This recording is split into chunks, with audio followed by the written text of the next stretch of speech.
all hours of the night, and I'm talking all night long. Whether we need roads or not, there are some 200 people that are very concerned.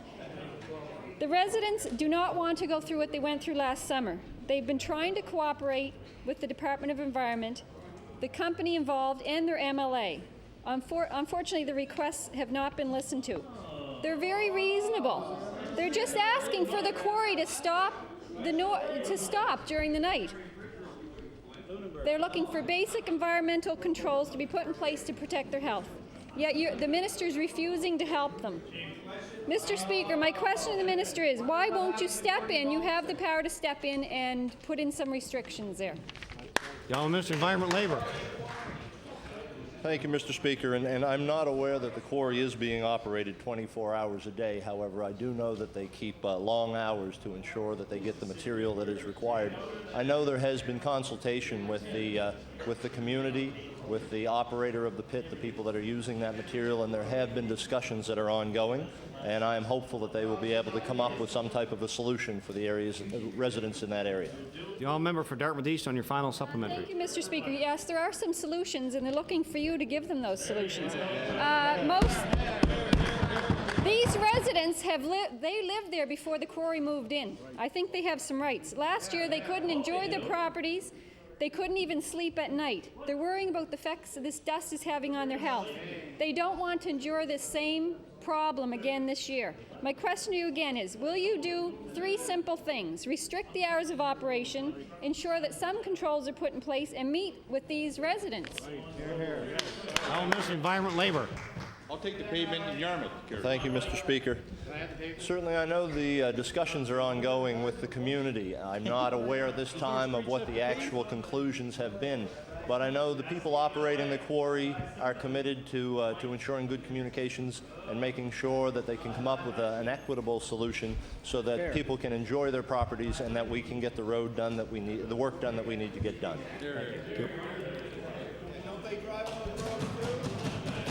The Honourable Member for Preston.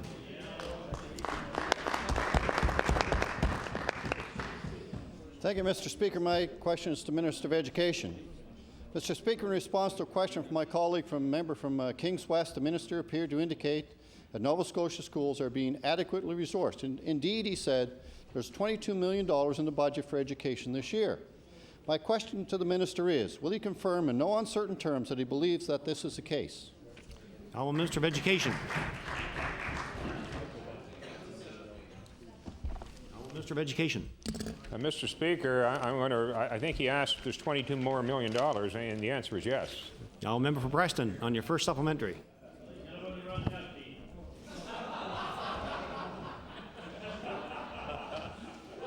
Well, Mr. Speaker, unfortunately, the children in grade 9 at Gatesbrook Junior High do not agree. And you'll find it very interesting that the students in grade 9 in the French immersion program have a new math textbook that they use. However, in the English part of the same program, in the grade 9s, which is more than one class, has no textbooks to use, none. And neither does the teacher. The teacher has an old, out-of-date textbook that cannot properly be used in the classroom. How does the minister expect students to get a proper education with no textbooks? Will the minister stand in this House today and provide a guarantee that will personally see that Gatesbrook Junior High grade 9s are provided with textbooks that they require before the end of this year? Minister of Education.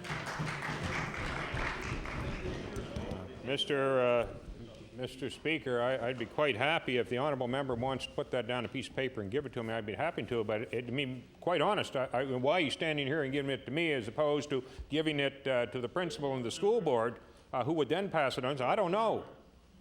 Preston on your final supplementary. Well, from what I understand is that the principal and the school board have requested the books and they haven't arrived. Please. Order, please. The Member for Preston has the floor in the final supplementary. Unfortunately, Mr. Speaker, the Gatesbrook Junior High is not alone. The Bell Park Academic Centre in Lake Echo is also faced with inadequate and out-of-date textbooks. And this minister is not living up to his responsibility to them. The minister indicated just shortly ago they put an additional $22 million in education. However, He'll note. Order, please. The honourable member on his final supplementary. He will note that the budget for textbooks by this government has recently been cut in this budget by $500,000 from $7.5 million to $7 million. Therefore, how can you expect to put these textbooks in next year if you couldn't supply them this year with a bigger budget? My question to the minister is, will the minister do the right thing for Nova Scotia students and provide the much-needed textbooks in time for the 2004 and 2005 school year? Just one question. The honourable Minister of Education. Mr. Speaker, I thank the honourable member for drawing that to my attention. I'm quite prepared to have staff look into that situation. Clearly, the intent is that our students do have appropriate textbooks, and despite the fact that there was a slight reduction in that budget, there should be sufficient dollars there for textbooks. The honourable member for Pictou West. Thank you, Mr. Speaker. My question through you is to the Minister of Transportation and Public Works. The Ben Jackson Road intersection on Highway 101 is dangerous, and it's been the scene of numerous accidents. The Department of Transportation wants to replace the Ben Jackson crossing with a tunnel, but local residents oppose this measure because it will cut off access to the 101 from that road. They want a full interchange to make it easier and safer to enter and exit the highway. So my question to the Minister, Mr. Minister, will you revisit the plans for a tunnel at the intersection of Ben Jackson Road and the 101 and consider the community's proposal for a full interchange at that place? The honourable Minister of Transportation and Public Works. Mr. Speaker, the honourable member obviously isn't aware of the whole story. At the present time, there has been no decision made as to whether it will be a tunnel or an interchange or perhaps nothing at all. The honourable member for Pictou West on your first supplementary. Thank you, Mr. Speaker. Certainly this is a real issue of concern for the people who live near there because of this dangerous intersection, and they're forced to use it on a daily basis. But residents want an interchange, not a tunnel. And a financial analysis shows that the interchange would actually be the less expensive option. And yet the Department of Transportation continues to push ahead with its plans to construct a tunnel. So my question to the Minister is, why is the province favouring the more expensive option when there is a less expensive solution with wider community support? The honourable Minister of Transportation and Public Works. Mr. Speaker, I had a call yesterday actually from a resident just off that road who I know very well, and he phoned me and he said, while you're making up your mind as to what you're going to do, he said, you should really, he said, just say we're going to close it and that's it. And I said, no, that's not the scheme. We're going to look at what options are available and we'll pick the one that is the best for the area. In point of fact, Mr. Speaker, you can't have an interchange every 3 or 4 kilometers. It's just not on. Interchanges can be colossally expensive to put in, whereas a tunnel is a cheaper alternative, but it's still a very expensive proposition. Mr. Speaker, the problem will be resolved, and it'll be resolved very soon. I'm perfectly aware of the problems with that interchange. It was built, a level crossing interchange built by the previous Liberal government, and Mr. Speaker, it's been a problem ever since it was built. Member for Pictou West on your final supplementary. Mr. Order, please. Speaker, Final supplementary. thank you, Mr. Speaker. Sonia Wood, who is in our gallery this afternoon, is a victim of the notorious 101. She's been camped out by the highway now for almost a month, or over a month actually, and so far she's collected over 1,000 signatures on her petition to have a full interchange there installed at that intersection. My question to the Minister, in a meeting yesterday of the Resources Committee, officials of your department indicated that they were willing to sit down with community members to hear their concerns about the proposed tunnel and about an alternative to that. So, Mr. Minister, will you ensure that this meeting will take place with your department officials and meet with the community people? Minister of Transportation and Public Works. Mr. Speaker, the officials from my department met with the residents from that area some considerable time ago and discussed what the alternatives were for that particular level crossing. Mr. Speaker, the level crossing is out of the question. That we just cannot continue with that. We will replace it with something, but however, what we will replace it with at the present time, we're not sure. Member Sackville-Cobequid. Thank you, Mr. Speaker. My question is for the Minister of Community Services. Action taken by the Department of Community Services regarding co-op housing are making many long-time advocates wonder what future there is in co-op housing in the province. In several communities, independent co-op buildings have been forced to amalgamate. Rents have been marketized, driving costs up beyond what families can afford, and the boards have been rendered all but powerless, Mr. Speaker. So my question to the Minister: is his department trying to take over co-op housing developments and eliminate the local control once enjoyed by these boards? Honourable Minister of Community Services. Yes, thank you, Mr. Speaker. And Mr. Speaker, the member opposite would appreciate that co-op housing is just that. It's housing that was started up by a group of residents. As a community, they bring it together so that they can all have the benefits of affordable housing. And I would just say that in that, the department has tried to help out in some aspects where perhaps some of the residents were not able to pay the full rental, and they might provide a rent subsidy in some cases. We do work with those co-ops to try to assist them to be able to run their businesses in a manner that they remain financially viable, and we continue to work with them where they need our assistance. Thank you, Mr. Speaker. The honourable member Sackville-Cobequid on your first supplementary. Mr. Speaker, in Yarmouth, 3 buildings were forced into amalgamation and rents were marketized. The biggest problem is that the rent at 2 buildings is now higher than the surrounding rentals because they're in a much older neighborhood than the other building. Mr. Speaker, the whole purpose of co-op housing is tenant participation and providing an affordable housing option for families in Nova Scotia. So I ask the Minister, if rents at co-ops continue to be unfairly increased, how does this help Nova Scotia families? The honourable Minister of Community Services. Yes, thank you, Mr. Speaker. And Mr. Speaker, as I've already stated in my first answer, it's important to recognize that co-ops are entities onto their own. We do enjoy trying to work with them because they are made up often of volunteer boards. They sometimes do require assistance. We try to provide that to them, and in some cases we provide rent subsidies to the tenants where it would be deemed appropriate. Now, member for Sackville-Cobequid on your final supplementary. Thank you, Mr. Speaker. The Minister has said many times in the previous questions that I've rendered to him that it's an exciting time in housing. And I think this is a great opportunity to get involved with something that many co-ops in this province, the Minister knows and I know, that have been successful and have been around for a long time. Right. So in Halifax, tenants at one co-op were threatened with evictions because their rents were inflated so much that they fell behind. In an era where we're supposed to be creating more affordable housing for Nova Scotians, could the Minister explain why his department is tinkering with co-op housing to the point that it's driving some tenants away and can't afford the rent that they're putting in place? Honourable Minister of Community Services.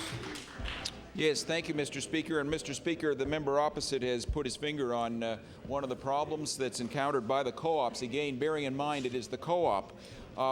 When a tenant owes money to the co-op and they fall in arrears, that means that all members of the co-op are impacted by this. And ultimately, that may force the co-op's hands in terms of dealing with those tenants.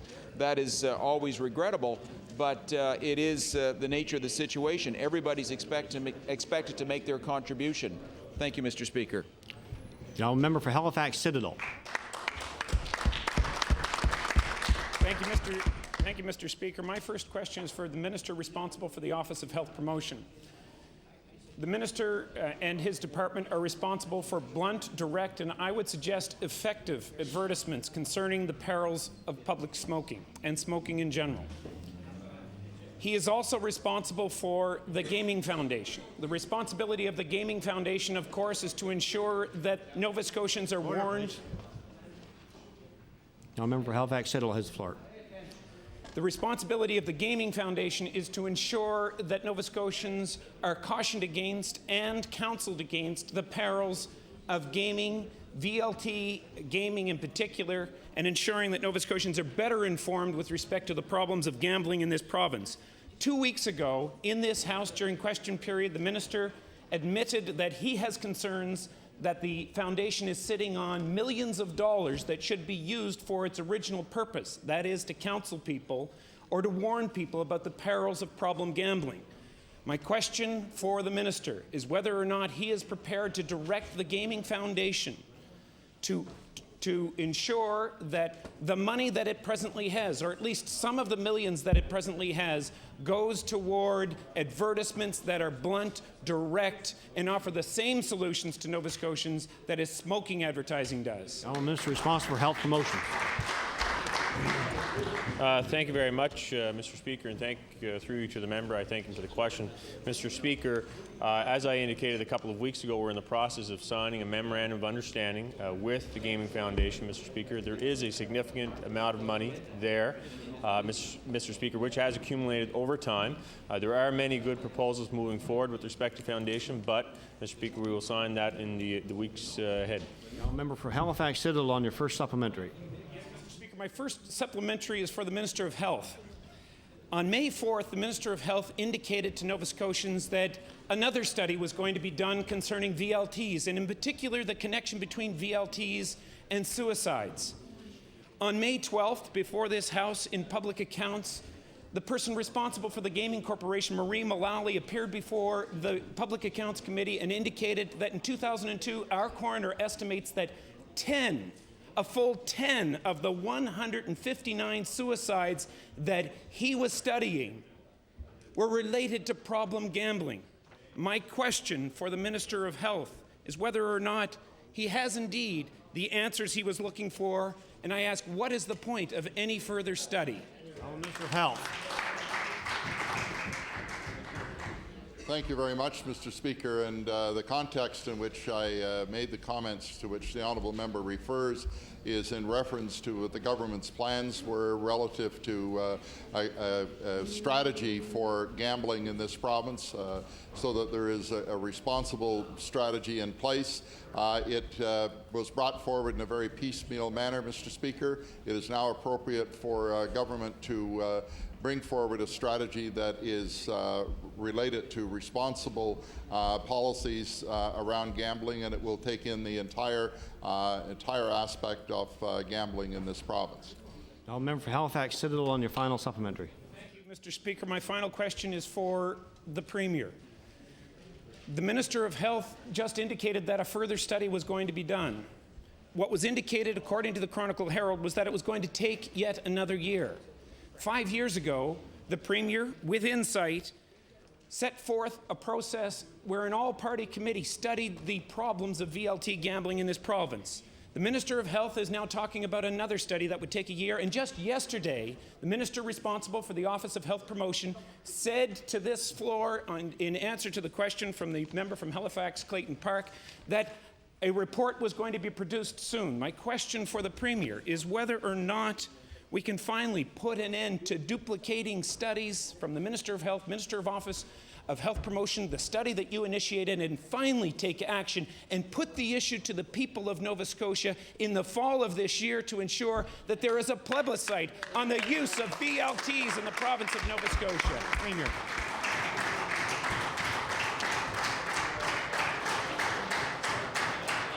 What I can say, Mr. Speaker, is that the government will be in receipt Order, please. Order, please. Honourable the Premier. Thank you, Mr. Speaker. What I can say to the member opposite and to those who share the government's concern about the difficulties in problem gambling, we expect to be in receipt of information very, very soon, which will allow us to enhance the approach of government in the area of responsible gambling. The honourable member for Halifax Shabakdale. Thank you very much, Mr. Speaker. My question is for the Minister responsible for Aboriginal Affairs. Late last year, the province began discussions with the Mi'kmaq community pursuant to the so-called Umbrella Agreement to deal with various Aboriginal treaty issues. These discussions will be very helpful in addressing several issues facing the Aboriginal community in this province. My question to the Minister is, does the framework for negotiations include a freeze on problematic actions such as cutting on Crown land while the negotiations are in progress? The Honourable Minister of Justice responsible for Aboriginal Affairs. Thank you very much, and I appreciate the question from the honourable member, who I know is order, very... Please. Order, please. The Honourable Minister of Justice has the floor. I don't think it's appropriate to disclose all the contents of that agreement until one, of course, is reached. Having said that, I believe that both parties to the agreement recognize how the challenge that additional litigation places on the relationship, and I believe that the framework agreement will hopefully address that problem. Honourable member for Halifax, Shabukto, on your first supplementary. Well, Mr. Speaker, thank you. The negotiations, we hope, will avoid litigation regarding treaty rights. We know that there have been some very high-profile court decisions in recent years dealing with issues such as fishing rights and the harvesting of wood on Crown land. Indeed, there are some court cases outstanding in this province right now. Mr. Speaker, I would ask the Minister that given the current climate of cooperation over treaty rights shown by these negotiations, I wonder if his department has tried to negotiate settlements of the outstanding cases rather than to continue to litigate over these issues. The Honourable Minister of Justice. Thank you very much, Mr. Speaker. And Mr. Speaker, the framework agreement that we are negotiating attempts to address many issues, litigation, obviously the issues, some of the issues that are addressed will be subjects for negotiation. I think all parties have engaged in those negotiations with a very constructive and positive attitude, and I believe that my understanding is that all three parties, the federal, provincial, and Aboriginal negotiators, are satisfied the way that all parties are approaching those negotiations. The Honourable member for Halifax, Shabukto, on your final supplementary. Well, Mr. Speaker, there is another aspect of Aboriginal affairs that the Minister might help us with. There is a population of Nova Scotians, largely located in southwestern Nova Scotia, who are claiming that they have Métis status. They assert that they have rights based on the Supreme Court of Canada decision in the 2003 Powley case. So my final question on this point to the Minister is, I know he's aware of these persons claiming Métis status, but could he tell us, please, what is the current status or state of their claim within his department? The Honourable Minister of Justice. Thank you very much, Mr. Speaker. Mr. Speaker, we are aware of the group of individuals in question. The state of our situation is quite simply that the obligation is on people claiming Powley status to demonstrate to that, and to this point, we have not seen evidence which would meet the Supreme Court of Canada test. The Honourable member for Cape Breton South, you have about 15 seconds. Yes, thank you very much, Mr. Speaker. Mr. Speaker, my question is to the Minister of Health.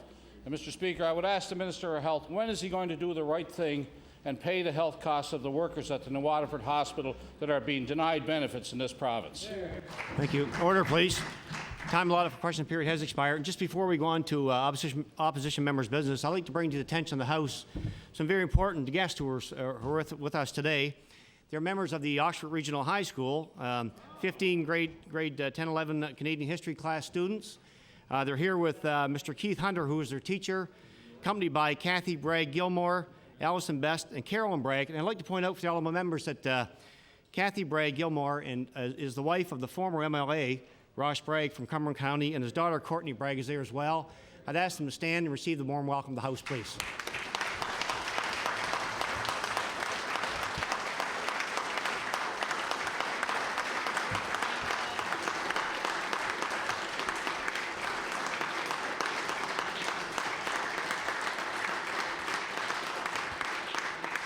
And we certainly welcome the guests of the gallery today. I hope they've enjoyed the tour of the House and the proceedings here, and I hope they've enjoyed their stay in Halifax. The honourable member for Cape Breton South on opposition members' business. Yes, thank you, Mr. Speaker. Would you please call Bill 76? Bill number 76. The honourable member for Halifax Clayton Park. Yes, thank you very much, Mr. Speaker. It gives me great pleasure to rise today and say a few words on Bill 76.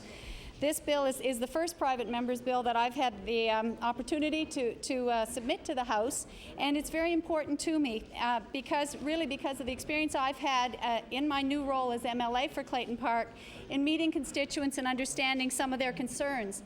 And in fact, even during the election this year, I had a call from one of my constituents who has a young son who's about 6 years old who has autism.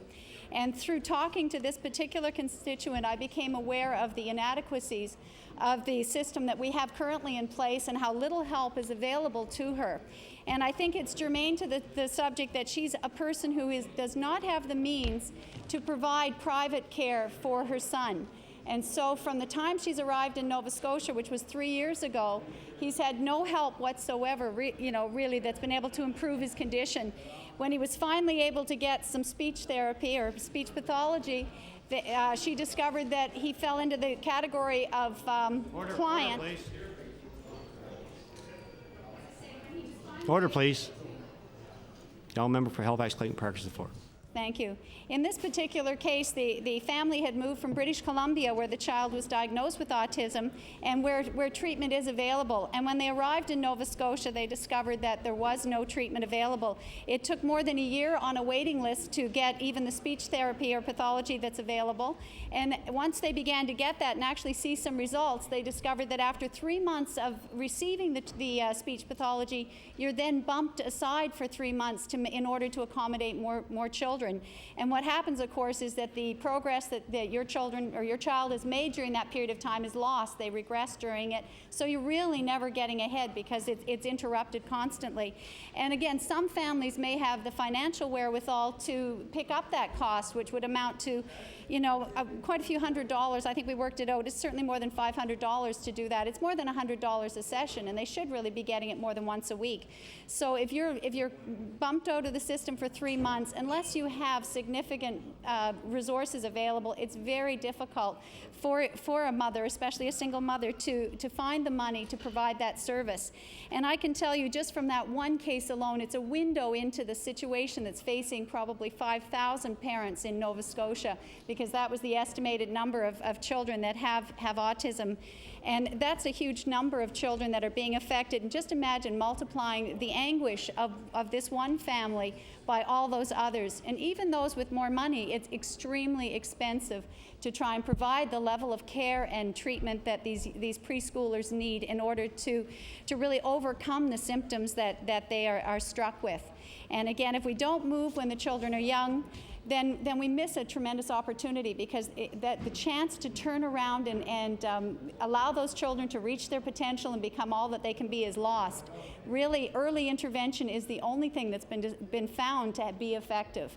And so it's so important to raise this issue and to hopefully have a good level of a debate here today, because, as I say, I know that all of us have met people, I'm sure, who have been afflicted with this, and it's becoming ever more prevalent in our society. More and more children are being diagnosed and identified with autism or some spectrum of that disorder, and it's having a devastating effect on our communities and on our schools when the children arrive at school, and again, when the key time to help those children has passed.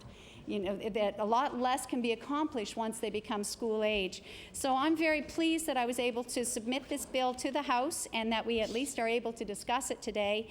And again, what Bill 76 is intended to do is simply to allow applied behavioral analysis therapy for autistic children 6 years and under to be covered through a plan approved by government, to ensure that it's part of the insured services under the health services we offer.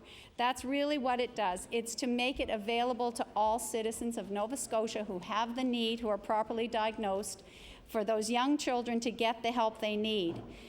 It's a mechanism that would enable government to do what's right and fair and just for the youngest and most vulnerable citizens in Nova Scotia.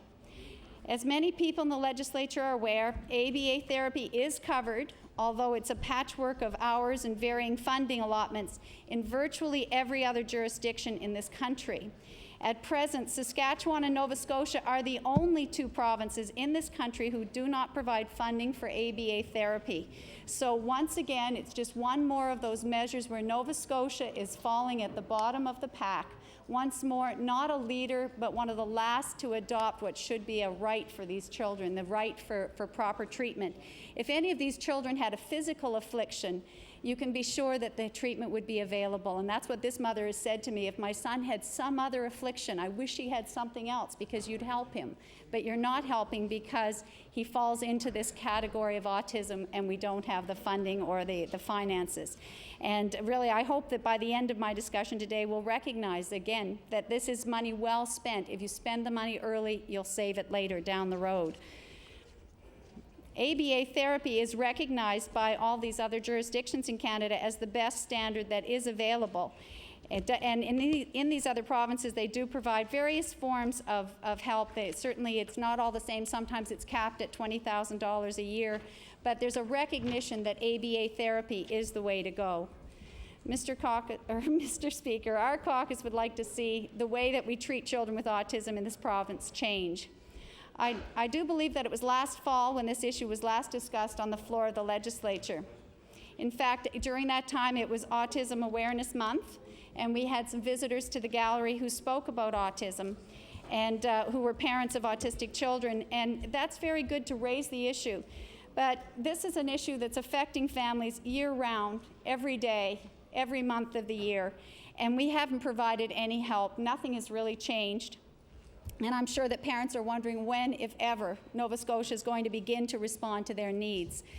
Here we are in May of 2004, and it's the same as it was last October. We're trying to raise the issue. We're trying to look at things in a different way so that these children can be properly attended to and given the help they need. As I say, the stresses on families is really immeasurable. To think of it, particularly the families who cannot afford any help, they're dealing with the knowledge that as every day passes, their children are less and less apt to get the help they need to turn around their lives. And when the mother who called me during the election, and since I've spoken to her, spoke to me first, she was crying on the phone and said, in fact, that the only future she saw for her son was that he would live his life in a group home. Because once they finish through school and become adults, if they've not received the help they need at the right time, that is really the likely scenario. I think she is right. And it hurts you to realize that we're not doing anything and that is the direction that this family will be headed with their much-loved son. So, you think of the constant daily stress as they see time ticking away, valuable time when there should be treatment. So it's not just that emotional stress. There's all the other stresses that go with caring with a high needs and high maintenance child. A lot of difficulty in the home and stress on the other members of the family. And certainly there's a lot of financial stress as they try their best to provide whatever amount of special help they can get through private clinics and private services. And people will do all they can to stretch their finances and provide whatever level of care is possible. So, I think that we have to realize that this goes on all the time. It's great to have a month like October, which was Autism Awareness Month, but we need to remember that this problem hasn't gone away, and we have to talk about it all year long and keep pushing forward the idea that this has to be addressed. And, again, we've seen a new budget come out from the government, and there is a lot of new spending for health care in that budget. But we didn't get this new program in place. We didn't get funding for autism specified in that budget. And I, for one, would have felt a whole lot better knowing what the plan was for this additional spending in the budget and that some of that money was going for some of these new programs. As was mentioned in question period today, the program to ensure that all babies in Nova Scotia have their hearing tested when they're born. That, again, is doing something at the onset, at the beginning of their lives that can make a huge difference in terms of the treatment and the outcomes for their education and their lives. And the same thing goes with autism. When the children are diagnosed, we need to move quickly to provide the services they need, and that will ultimately save us a lot of money, a lot of grief, a lot of suffering throughout our communities. Because, again, we have to remember that families aren't isolated units either. When a family is impacted and their family is in trauma or having a crisis, just 1 minute. I can't believe it. Okay, just one moment. I want to talk about the cost of autism then before I'm done. What we looked at was that if ABA therapy is provided, there's actually been a study done, and I want to reference that study first, that a study has been done for ABA that says that if you offer ABA in the early years, 75% of the children will experience improvement as a result. In other words, the cost could be reduced from $2 million, which is the lifetime cost of caring for children with autism through their lives if they're not receiving treatment, and if 75% of those could be turned around, your cost would be significantly reduced. I mean, $2 million per child is a lot of money. The cost to provide the ABA therapy would be somewhere between $50,000 and $120,000 investment for 2 years worth of ABA therapy. Compare that, $50,000 to $2 million, and just see that the economics are strongly in favor of that. Time has expired. Sorry. Thank you. The Honourable Minister of Health. Thank you very much, Mr. Speaker. First of all, Mr. Speaker, I want to thank the honourable member for bringing the bill forward for discussion this afternoon. However, the content of the bill is the first thing I want to reference is the content of the bill, and then, of course, spend some time discussing the entire problem of autism and the approach we would all like to be able to take to it. The only services of physicians that is the only insurable under the Medicare in this province is that of physicians. And as applied behavioral analysis therapy can be administered by qualified persons other than physicians, it would not be covered under the Health Services and Insurance Act. Now, Mr. Speaker, having said that, the government wants to provide the best possible services for children with autism and indeed all children with special needs. We value the commitment of families of children with autism and other special needs. We do not, Mr. Speaker, take this lightly. We recognize that children with autism and their families certainly face very significant challenges. Within Nova Scotia, services for children with autism already exist. We provide a coordinated team approach to offering services for children with autism and their families.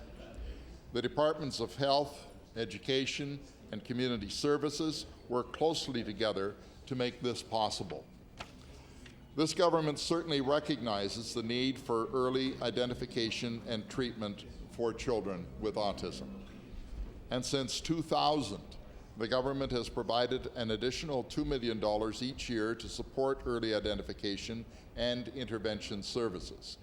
This has helped provide early diagnostic, treatment, and intervention services for children with autism. This additional funding has helped to add more diagnosticians, speech-language therapists, psychologists, and others to offer the services needed to children with autism and their families. As well, the additional funding has made it possible to offer services not just at the IWK, but around the province, as close to home as possible. And Mr. Speaker, I would like to add that in Nova Scotia, we are very fortunate to have the IWK Health Centre. This facility has a number of experts in the field of autism. This means that children can get services at home in Nova Scotia. Unfortunately, there is no one method of treatment that will benefit all autistic children. Each child is unique, so treatment programs need to be designed on an individual basis. Often, children with autism will need more than one service. In fact, the most effective treatment for a person may be a combination of services. Mr. Speaker, I've stated on previous occasions there is no question that early intensive behavioral interventions are effective. What we have been trying to determine is whether early intensive behavioral interventions is the best treatment method to offer in Nova Scotia, and if so, how best to offer it in an effective way. Ensuring appropriate trained staff who will be accountable to the formal health system. The Department of Health has done its research and collaborated with experts in the field of neurodevelopmental disorders to find out the answers to these questions. One such expert was Dr. Susan Bryson, an international clinical and research expert in the field of autism. She is very much up to date on all diagnostic and treatment issues. The work done by the Neurodevelopmental Delay Subcommittee has been crucial in this process. The committee of experts reviewed various treatment options and recommended offering early intensive behavioral interventions to those who will benefit. The Department of Health accepted the recommendations of the Neurodevelopmental Delay Subcommittee and its treatment standards. A new program to deliver early intensive behavioral interventions was developed and put forth for funding consideration. This new program calls for early intensive behavioral interventions to be delivered in an effective way by qualified staff reporting through the formal health system. The program is based on evidence and best practice. This means that we will get the best value for our investment. The cost to sustain this program is estimated to be $3 million a year.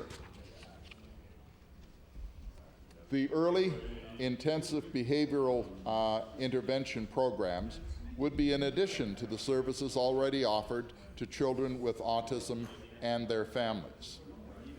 As you know, Mr. Speaker, this year's budget protected health care, increasing the health budget by 11%. That translates into $230 million new dollars being put into health care. Even with this large commitment of funds, there were difficult decisions to make. We are faced with increased rates of chronic disease. We have an aging population, and add these to people's expectations, rapidly growing health costs and reduced federal cost sharing. You can see the challenge we are faced with in providing the right mix of services for all Nova Scotians. Our focus for this budget was on maintaining our current level of service. Our ability to add much-needed new programs, such as early intensive behavioral interventions, is hampered by the fact we do not have a commitment for sustained continued funding from the federal government. This is something that is being felt not only in Nova Scotia, but across the country. And I might add, Mr. Speaker, if I could quote from a speech delivered by another premier in this province to his nurses earlier this spring in April. And he indicated, what I am calling on the federal government to address this imbalance so we can focus on results. And the imbalance he referred to, Mr. Speaker, was the imbalance between the taxing capacity of the Government of Canada and the spending responsibilities of the provinces of this country. And the Premier went on to say, I do want Ottawa to commit to provide the provinces with adequate long-term funding. And he goes on to say, we need a new funding arrangement. We do need a new health care deal. We need to act urgently. Mr. Speaker, I'd be pleased to table a copy of this. It was a speech delivered by the Honourable Dalton McGuinty, Premier of Ontario, and he delivered those remarks to the Registered Nurses Association of Ontario on April 23rd of this year. So, Mr. Speaker, the challenge is not a challenge that is unique to Nova Scotia, and the need to have the participation of the federal government is not something that is unique to Nova Scotia. On our own, this province is limited in how much it can meet all health needs of Nova Scotians. Our current budget for the Department of Health stands at $2.3 billion. This accounts for nearly 40% of the full provincial budget. But we know we need to do more to make sure that all the health needs of Nova Scotians are met. We know we need to be able to fund new programs in key areas, programs such as early intensive behavioral interventions for children with autism. To do that, however, we need help. We need federal help. This does not mean that we should stop developing programs. It is important to do the things we can do to continue to develop standards and guidelines, to know that the work is done and ready to be launched when funding becomes available. And this is the case with offering early intensive behavioral interventions to children with autism. We have the program developed and waiting in the wings. Once additional federal health dollars are made available, funding the Early Intensive Behavioral Interventions program for children with autism will be a priority. Children's needs are a priority for this government, the need of children with autism and other special needs.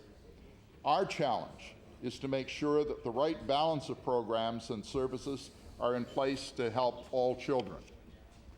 And to that end, this year, we will continue to see $2 million in funding for early identification and intervention services across the province for children with autism and their families.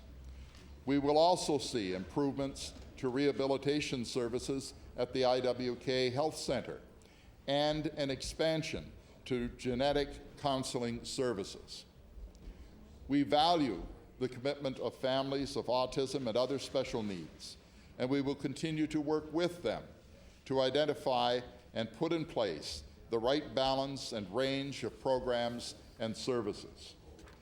And we look to the federal government to respond to our growing healthcare needs. We need the guarantee of predictable federal funding, not only to offer new needed programs and services, but to sustain what we have now. In Nova Scotia, we spend over $250,000 each hour on health care. Still, we are unable to fund genuinely needed services, and we heard discussions of those services here today, Mr. Speaker. Services that will help our children, services like early intensive behavioral interventions. We have done the right planning. We need to do the right funding to make a difference in the lives of children with autism and their families. Thank you, Mr. Speaker. Thank you. Recognize the honourable member for Dartmouth South Portland Valley. Thank you, Mr. Speaker. I appreciate this opportunity to speak to Bill 76, an act to amend Chapter 197 of the Revised Statutes 1989, the Health Services and Insurance Act. And this amendment would ensure that the Department of Health would financially support applied behavioral analysis treatment as an insured treatment for young children suffering from autism. I'd like to begin my comments by just asking, who are we talking about here? Approximately 350 children in Nova Scotia under the age of 6 suffer from autism or autism spectrum disorder. It's called a disorder because no two children have the same characteristics, and they differ in the severity of their symptoms or characteristics. Autism affects how a child sees the world, how they learn from their experiences. They lack the usual desire for social contact. These children have problems making eye contact. They have problems with communication, and they often repeat the same actions over and over again. 20 years ago, the rates for autism were approximately 1 in every 10,000 births. Now they appear to be 1 in 500 or lower. Part of this increase is due to the expanded definition for autism, but it's also possible that something else is going on to increase the number of children who are classified as autistic.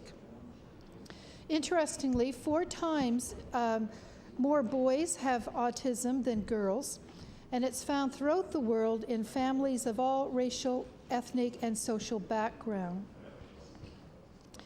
So what is applied behavioral analysis, or ABA, or as the Minister of Health has called it, early intensive behavioral intervention? It's intensive, repetitive, one-on-one teaching. That's the heart of this form of treatment. and it can be modified to adapt to the needs of any particular child. And it is the most widely accepted treatment for autism. There's been actually probably 50 years of research behind this form of treatment. And the experts say that preschoolers should have up to 40 hours a week for at least 2 years to get the most positive impact. I'm not going to get into the financial costs, but it's interesting that the Autism Society Canada estimate the treatment could cost approximately $25,000 to $40,000 a year per child. This seems to be a wise investment of intervention money because of the cost savings down the road over many, many years. So cost to some people, especially government decision makers, may be a barrier. But there's also another barrier or challenge to this treatment, and that's the shortage of trained ABA workers. And this is true in Nova Scotia as well.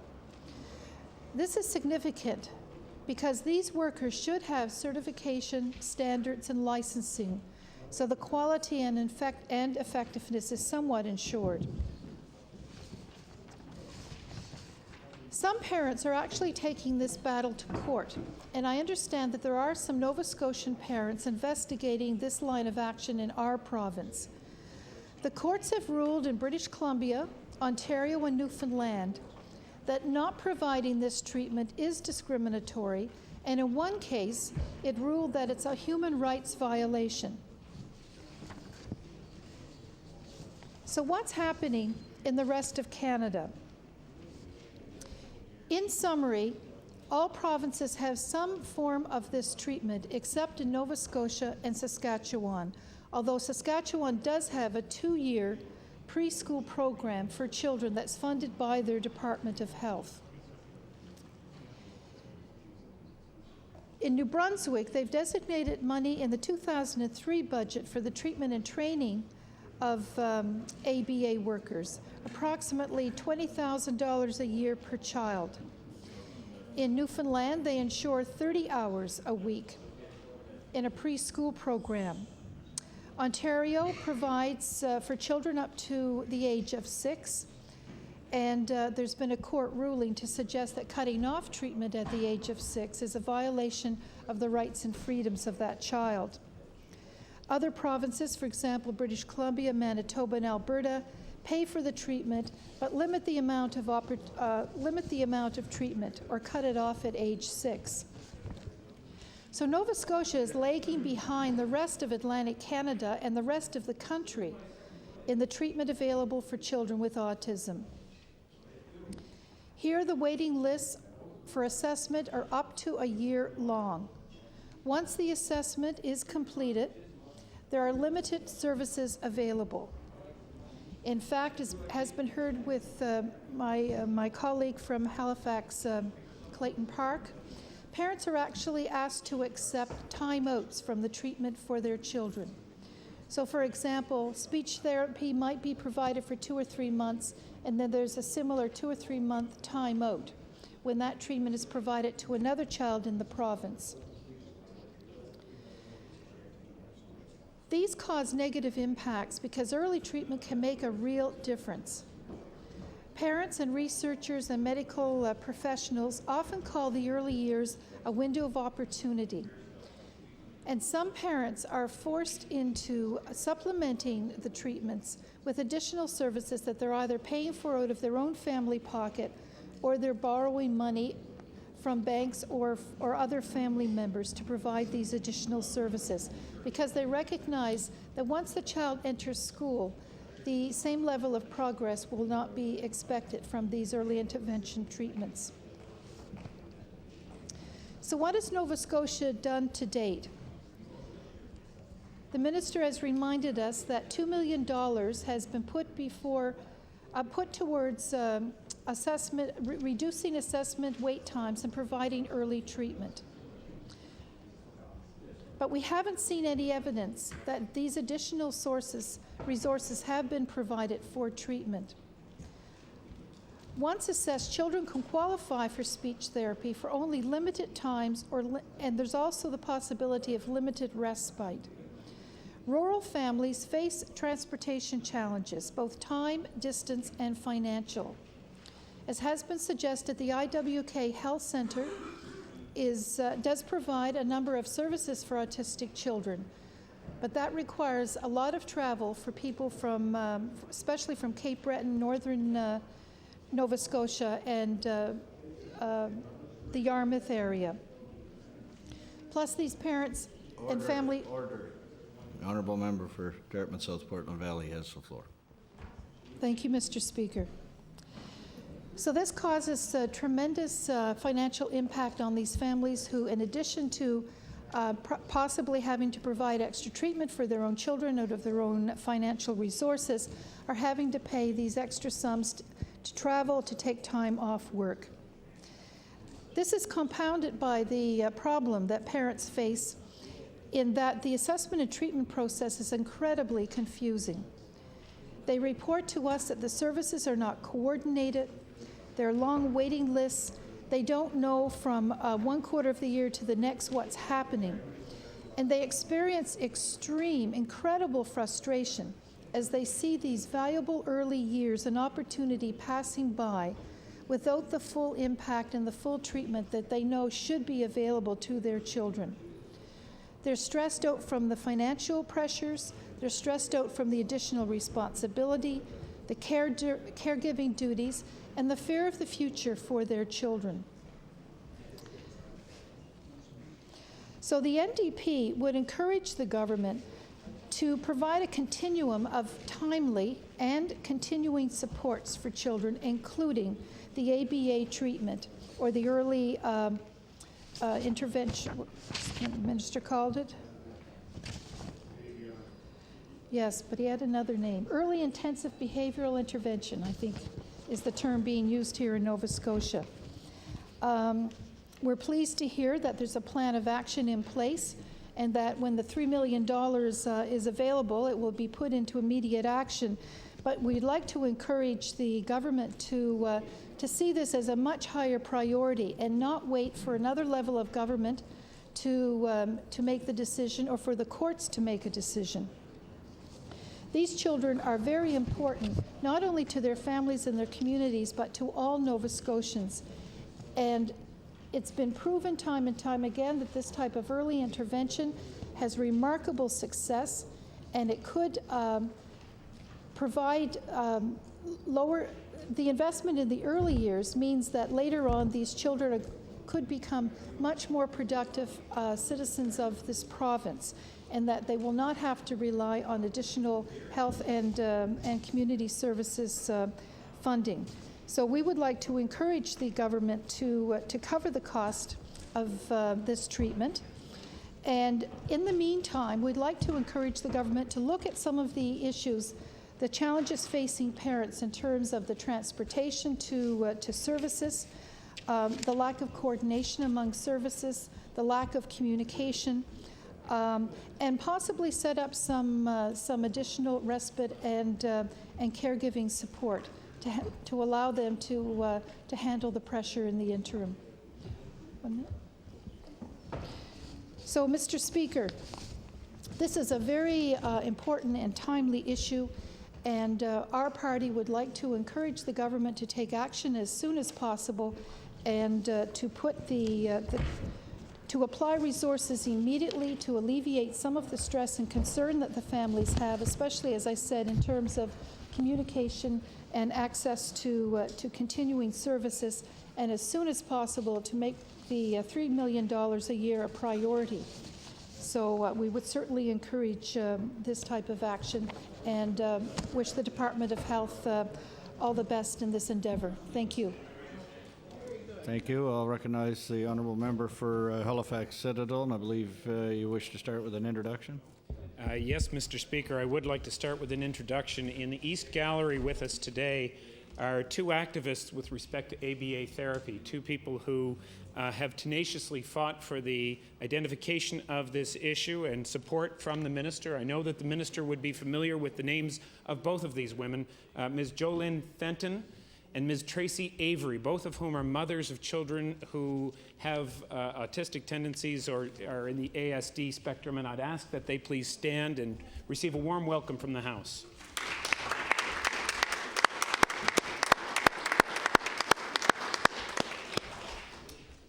Mr. Speaker, it's not commonplace for me to introduce people in the East Gallery, so my assumption is that they did indeed rise at the time that you asked that. They did indeed. Thank you. I would like at the outset also to congratulate the member for Halifax Clayton Park for introducing this piece of legislation and for speaking personally about her experience about this. It falls on the heels last fall of the NDP through the member from Halifax Needham initiating in this House a discussion about this very important matter. And I would thank the minister and the member from Dartmouth South, Portland Valley for their comments already today. I'd like at the outset to put this in some context. The context that I'd like to sit it in is one with respect to disabilities generally. It has been said over and over that the measure of a society should be based on how it treats its most vulnerable citizens. And to that measuring stick, this legislature needs to certainly apply itself. And the people about whom we speak today are people who are in the autistic spectrum, who are commonly referred to as autistic. But we also need to remember on this day those people with physical disabilities, with mental disabilities, with other intellectual disabilities. And I'm reminded when I think of that, of the challenges that face the people in Nova Scotia concerning that. I'm mindful, for example, that from time to time in this House, the issue of respite for parents and families with people who have disabilities is raised, and in this province, certainly in comparison to the experience that my family has had in Ontario, there is very little, if any, respite that's provided to families. I know that there is a needs-based program that applies for some people. It's not nearly as universal as it is in many other provinces. I'm aware of the concerns that people raise about technical aids and the unavailability of technical aids for people with physical disabilities in this province. It seems to be a perennial problem with the people who are challenged physically appearing before caucuses and making presentations about the need for greater funding in that respect. And of course, I'm quite familiar with the challenges faced in the special education system. During the estimates debates, I attempted to raise concerns about the challenges in this province concerning special education and how the School Achievement Indicator Program has signaled that in Nova Scotia we have perhaps greater challenges in special education than any other province in Canada. Our responsibility is to speak for the people who cannot speak for themselves. I appreciate the comments from the member from Dartmouth South, Portland Valley, indicating the specific application of ABA and describing what it is. And I won't go into it in great detail, but essentially, Mr. Speaker, it is, as the minister would acknowledge, something that is at first costly, but I would argue over the long term will result in significant cost savings to this province. And there is a theme to all of this, and it's consistent with the issue of speech language that was raised earlier in this House, and sport and recreation that's going to be raised later, public accounts this morning. We spoke about the Healthy Beginnings program. All of this is about an ounce of prevention being worth a pound of cure. In the specific instance of ABA therapy, it is a one-on-one therapy that can take, as the member already indicated, up to 40 hours per week for individual intensive hand-holding, eye-to-eye contact with the people who are affected. And what's most important about it is that it is most effective when it is applied in the early years of somebody's life. This isn't something that for the Fentons or for the Averys that we can delay for another 5 years and they're going to receive an equal benefit from. For every month, and certainly every year that passes, when ABA treatment is not available in this province, as one of the only 2 provinces in the country that doesn't have it, it is the children of the Averys and the Fentons and the children who have come before this House. We have the Dassonvilles, the Youngs. I know that Jim Young has written long letters to the Minister of Health and the Minister of Community Services about these very pressing issues. it is those people and their children, most importantly, who suffer. And in the circumstances of Mr. Young, the minister will recall that he had indicated in his letters back in the fall that it was costing he and his family in the range of $30,000 annually to ensure that their love for their child is reflected in the investment that they make in ensuring that their child gets the treatment that's actually deserved and needed.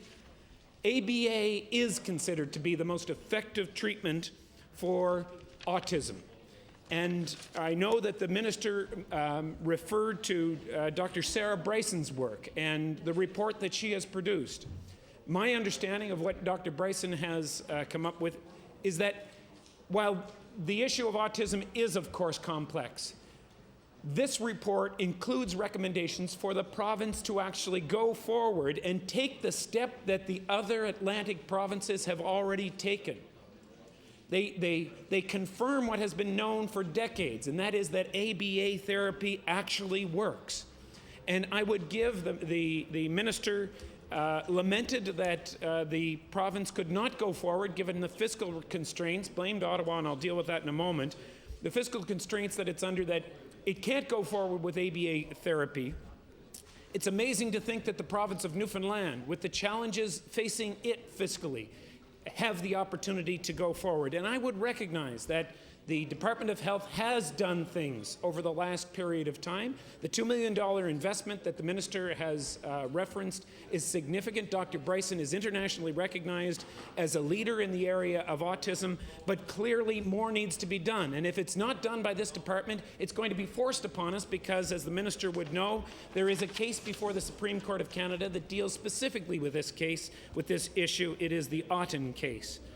So what do we do in these circumstances? Are we going to continue to wait while the Fentons and the Averys and the many other people, 8,000 as I understand it, in a petition that they are presently circulating, continue to make their case to this government that this is about caring for the people who can't speak for themselves in this province? The minister spoke about the priorities of this government in this current budget. He spoke about the priority of maintaining services. What's notable with respect to the health budget this year is that most of the increase of $233 million has gone to salary increases. Maintaining services is precisely what this government has attempted to do, and he lays the blame at the feet of the federal government. This was a topic, Mr. Speaker, you'll recall, that came up in public accounts this morning, and it was noteworthy to see that according to the calculations that I was able to glean from the discussions this morning in public accounts, it was actually during the 1990s when federal reductions in equalization payments were most severe. And it was in the 1990s when the provincial government had the greatest reason to complain for a lack of money coming from Ottawa. I, this morning, put on the record my commitment to the importance of addressing the fiscal imbalance that the Premier of Ontario has already spoken about. Order. The honourable member for Halifax Citadel has the floor.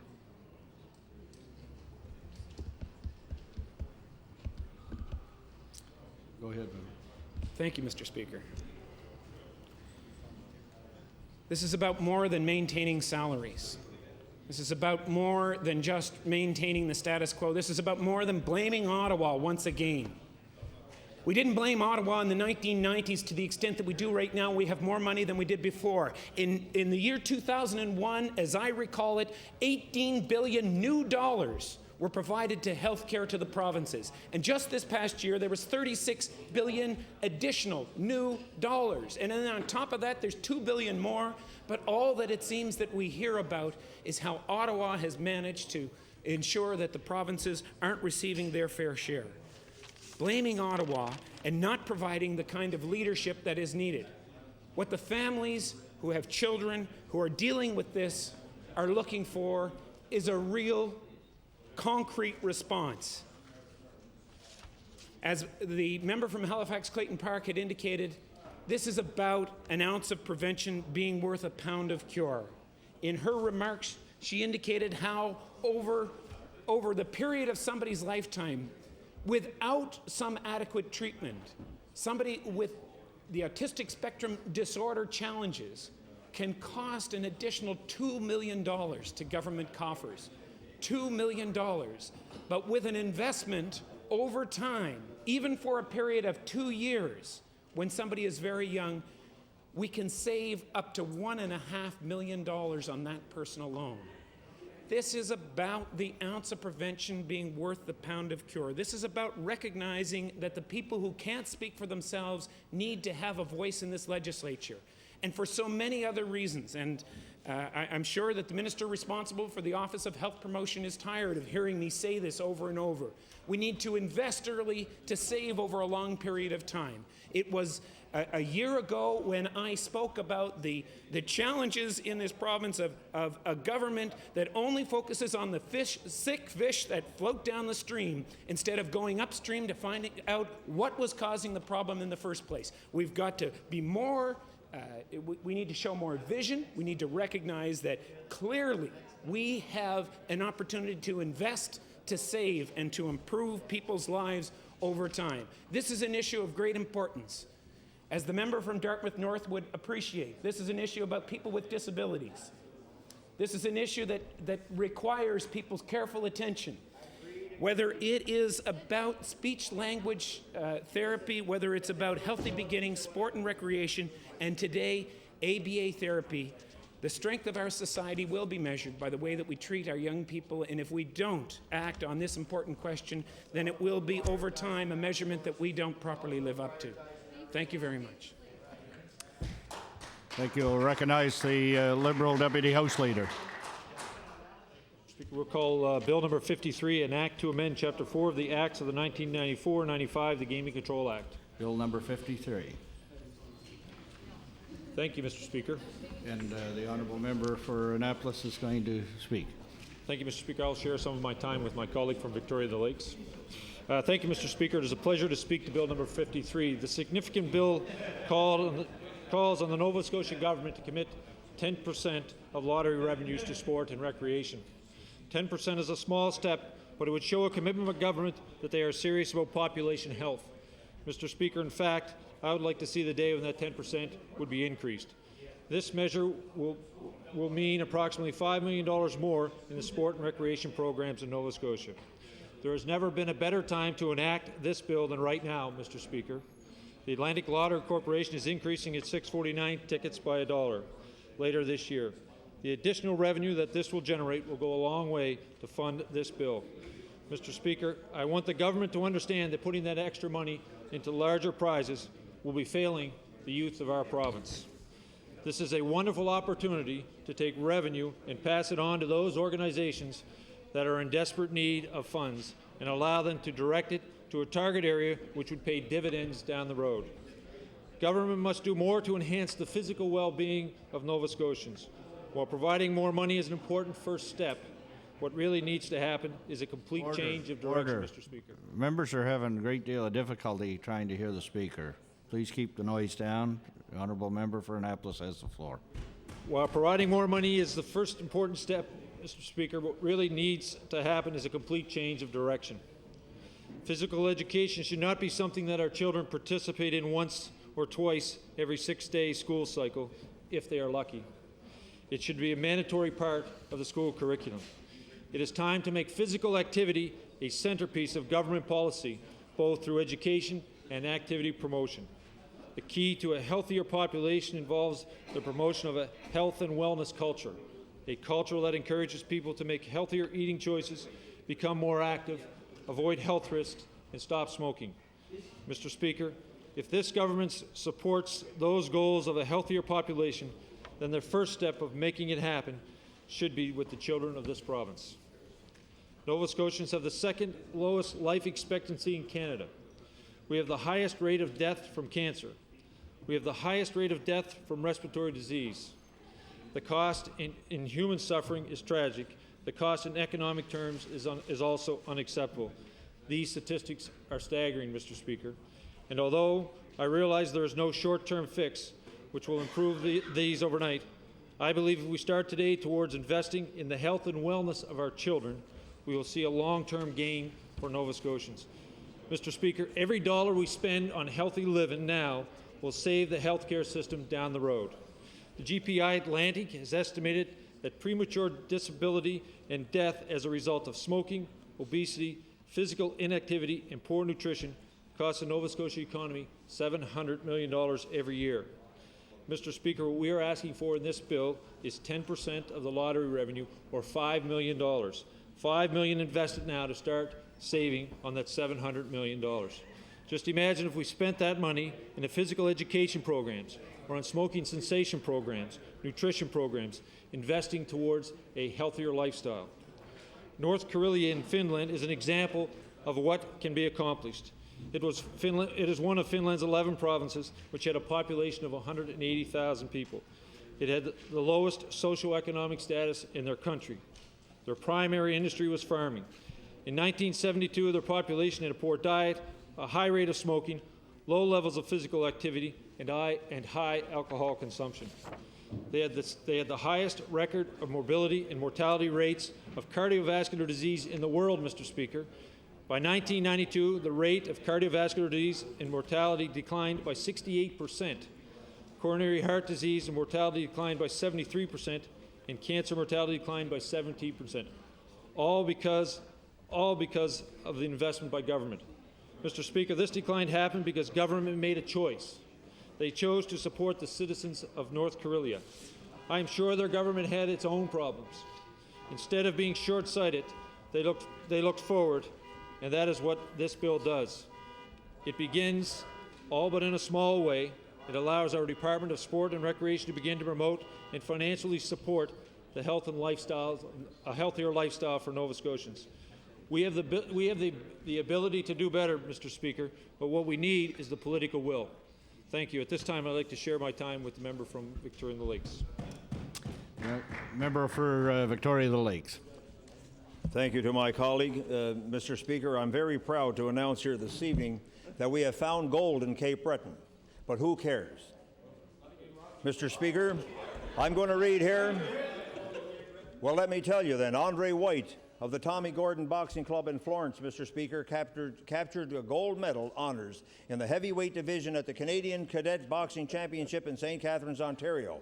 White was the only Cape Bretoner among 9 Nova Scotians who competed at the national event for boxers aged 16 and under. Nova Scotians won 3 gold, 3 silver, and 3 bronze medals in total. I'll refer to another young gentleman afterwards also.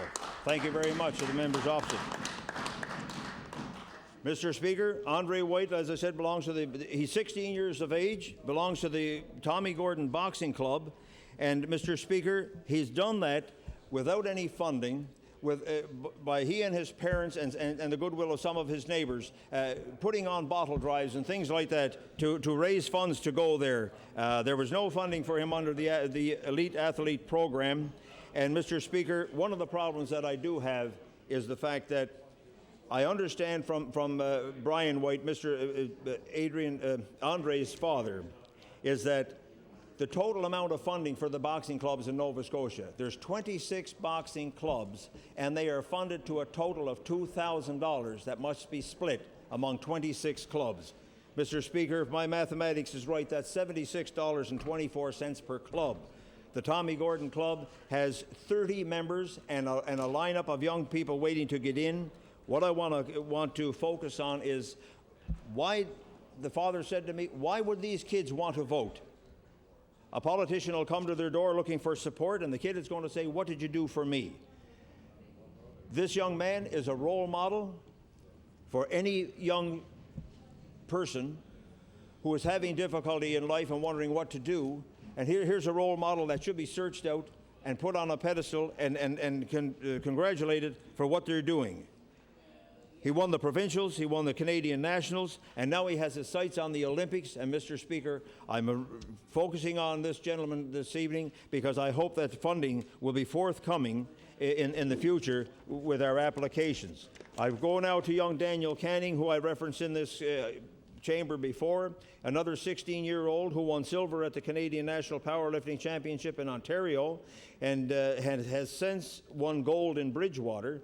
And in September, that young man will be going to South Africa to represent Canada at the World Weightlifting Championships. Now, This is a gentleman that also, with no gymnasium and just working on in the porch of his own home, works part-time at the drugstore, is a grade 11 student. Andre White and Daniel Canning are absolute role models. What about if these were two of the kids who get hooked on drugs, get on the wrong side of the law, cause a lot of problems and cause a lot of cost to the province, to the criminal justice system, and to the society and community in general? But no, they've chosen to go the opposite route, Mr. Speaker, and keep their nose clean and be proud young individuals in the community.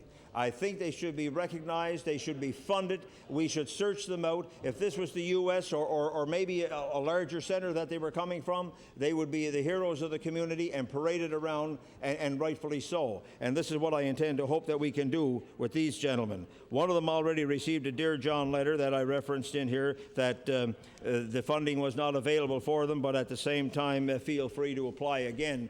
I think that's an absolute insult, Mr. Speaker, to these young children. I shouldn't say children, young men is what they are, and as I say, I can't reference it enough, that they are heroes for today's youth. It appears that, like I said, if it was another sport, probably other than weightlifting or boxing, they would receive automatic funding. I would like to also point out the fact that with these young people being active, these boxing clubs, these weightlifting clubs, and we talk about being active living, and you heard my honourable colleague talk about what they did in North Karelia. These young fellows are active, they're physically active, they're mentally active. Look at the amount of money they're saving our healthcare system. They're not a burden on the healthcare system. They're not somebody that's in outpatients 5 times a week and looking at future problems down the road when they get older. No, they're setting an example, and the example should be rewarded. They should be rewarded with the funding. Like you say, we have one man who is looking forward to going to the Olympics. We have another young fellow who's going to represent Canada and Nova Scotia in South Africa. And I think we should put them basically on a pedestal and be very proud of the fact that we have 2 young gold medal winners in Cape Breton who have, like I said, what do they do? Will they become disgusted if they can't get funding to go to South Africa, or if young Andre can't fulfill his dream to go to the Olympics? Mr. Speaker, I would like to let it be known that I will be actively seeking funding and support throughout, not only through the community, but through the government agencies and through the Honourable Minister of Health Promotion, that these 2 individuals specifically that I reference here today will be funded. And with that, Mr. Speaker, like I said, I'm proud that both of these are from Victoria the Lakes. Both of them are from Cape Breton. Both of them have done it on their own, and that is an example for any and all youth to follow. And with that, Mr. Speaker, I congratulate both and thank the Honourable Speaker for the time to reference what I have here this evening, and I'll be looking forward to meeting with the Minister for some funding for these men in the future. Thank you very much, Mr. Speaker. Thank you. Recognize the Minister of Tourism. Thank you very much, Mr. Speaker. It's my pleasure to rise to say a few words on the bill as Minister of Health Promotion, Mr. Speaker. And Mr. Speaker, the fact of the matter is, and I did listen to the comments made across the floor, and some of the comments coming forward with regards to population health and determinants of health are very important, Mr. Speaker. And it is because of the leadership of our Premier, our Premier, Mr. Speaker, that we set up the Office of Health Promotion to begin with. He saw the need, and we put it in place, Mr. Speaker. And the fact of the matter is that our province does face many challenges, whether it is with type 2 diabetes, cardiac disease, Mr. Speaker, cancer, elements of chronic disease. Mr. Speaker, these certainly, each of these elements needs to be addressed, and that really is why we put forward our plan back in April 27th. We spent the last year building the capacity within the office, Mr. Speaker, and if you take a look at the areas we've addressed through our plan, you will see the areas of physical activity, tobacco, of injury prevention, Mr. Speaker, of the areas of healthy eating and diet, Mr. Speaker, of focusing on our young people, whether it's through our Active Kids, Healthy Kids program or other such initiatives. And Mr. Speaker, the bill before us is about money. That's what it is about. He's talking about the 10% with respect to being put forward.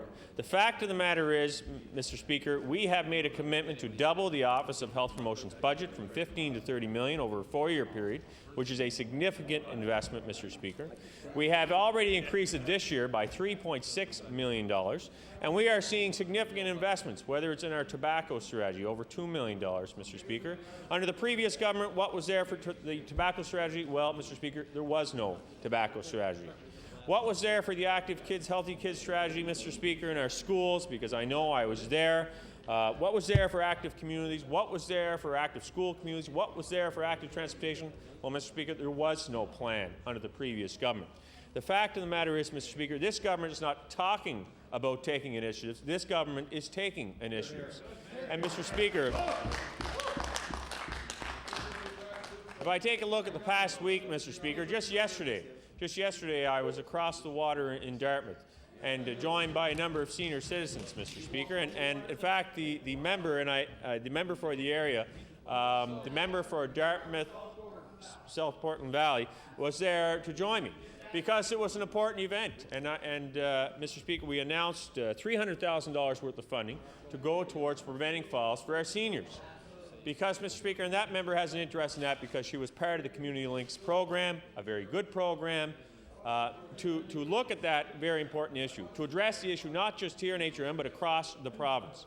And, Mr. Speaker, if you're really truly taking a look at the population health model, you just don't look at physical activity, you just don't look at healthy eating, you take a look across the board, Mr. Speaker, and those are the initiatives which will put forward those elite athletes that the member from Victoria the Lakes talked about earlier.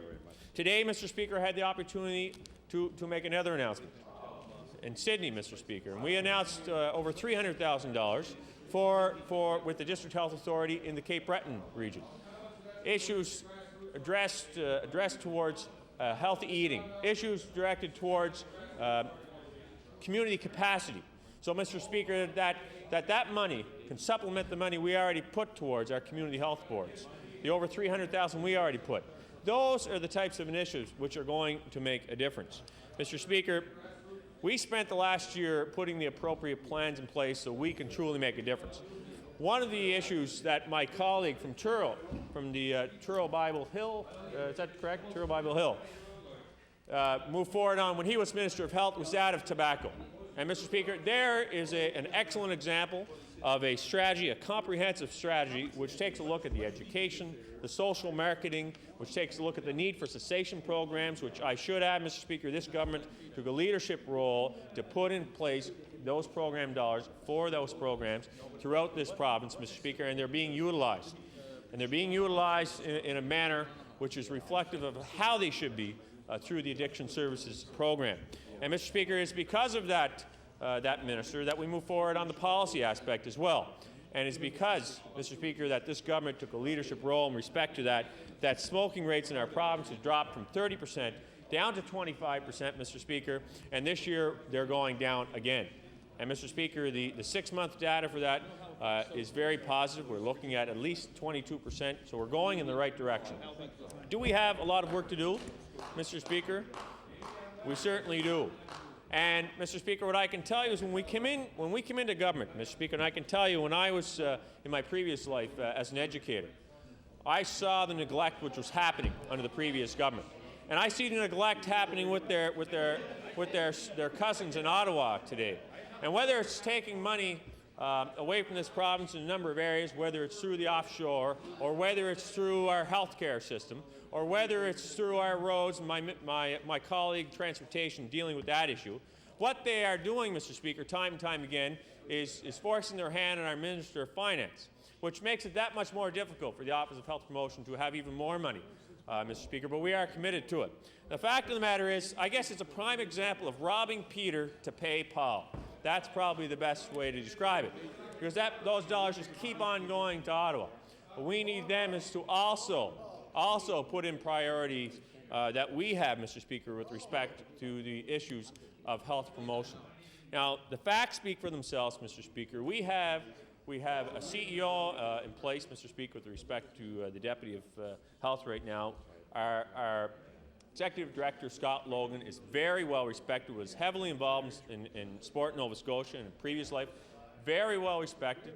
Right now, Mr. Speaker, we are moving across this province, meeting with district health authorities, but not only district health authorities, because if you're really taking a look at the population health model, you must encompass a much larger group. That is what we are doing. If you truly want to make a difference and to make this province more physically active, it is much bigger than just in a school. It also includes the vast amount of corporations that we have in our province. It also includes leadership by the government. And this government is taking that leadership, Mr. Speaker, and in fact, taking that leadership even within government itself and moving forward on wellness programs and wellness initiatives. Now, Mr. Speaker, I hear the Liberals talk about this issue, and it really makes me laugh. When they had the opportunity for 5 years to do what they're putting forward today, and they didn't do it. When they had the opportunity to put the plans in place, and they didn't do it. When they had the opportunities to provide a true prevention model which would start making a difference in our province. We move forward on the chronic disease prevention strategy with the Housing University, and we are using that framework around the framework to establishing the Office of Health Promotion, and it is making a difference. Mr. Speaker, another area, on the communications and social marketing, it's vital. If you want to have a comprehensive strategy, you need good communications and social marketing. And Mr. Speaker, healthy sexuality is another area. And we have moved forward with respect to our booklet because, Mr. Speaker, young people deserve to have the appropriate information in their hands as they move forward into adulthood. Mr. Speaker, in addition, the program which is going to provide opportunity for many kids in our province, which I feel very strongly about, is that of Kids Sport. Kids Sport can make a difference for many young people across our province. That is a program where we have invested well over $300,000 this year. In addition to what's raised, Mr. Speaker, this is the first significant investment by a government in Nova Scotia in that program. And we feel very strongly about that program because there are young people out there in our province who deserve the opportunity to take part in sport. Would we like to see more money in that program? Certainly. And as we move forward and increase our budget significantly over the next number of years, I can tell you, Mr. Speaker, there will be many more positive announcements forthcoming. The fact of the matter is, Mr. Speaker, somebody mentioned to me one day, well, you have to walk before you can run. And I agree with that statement. You do not just go out, Mr. Speaker, and move forward on initiatives without an appropriate plan. You do not move forward on those initiatives without the appropriate research. We have some of the best research in this country, perhaps even in North America, and I don't know if the members realize that. But 3 real members, Mr. Speaker, at grade 3, grade 7, and grade 11, using the accelerometers, we are now able to track students as they progress through their education years.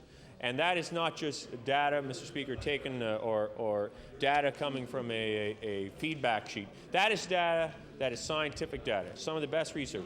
We'll be able to see if we are making a difference. When those students are getting grade 7, we can see what difference it makes. What concerns me is what's happening as those students get into grade 11.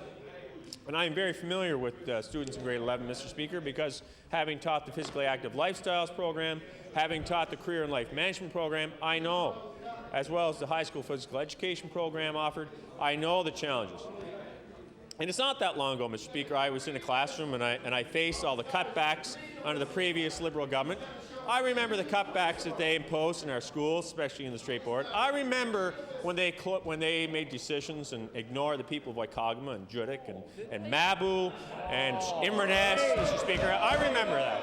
And Mr. Speaker, I remember when they wouldn't even have discussions with them, Mr. Speaker. And we know that's why the government changed in 1999 and we moved on to what I consider bigger and better things, Mr. Speaker, with the new government. But Mr. Speaker, I got under the skin, Mr. Speaker. I knew the Liberals have a problem with that because that was a big issue. That was a big issue in 1999, as they well know. And it certainly